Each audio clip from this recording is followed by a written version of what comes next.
আসসালামু আলাইকুম বায়ান ছেলেরা। তো আমি রাজশাহী যে আজকের একটা ভিডিও নিলাম রতুমারি হংকৃত বনাঞ্চলের।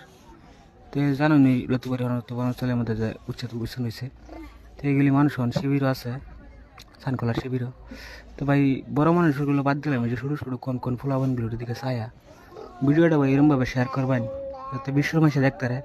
আর আপনার খাস করে হিমন্ত স্যারা যাতে দেখতে পারে, হিমন্ত স্যারা তো মনের বাদে একটু মায়া আয় এই বাচ্চাগুলোর দিকে মায়া করে যাতে কিবা একটা সুবিধা করে দেয়। বাচ্চাগুলোর ভবিষ্যৎ ভাই নষ্ট হয়ে যেতে থাকা, বাচ্চাগুলোর যাতে কিবা একটা পড়াশোনার ব্যবস্থা করে দেয়।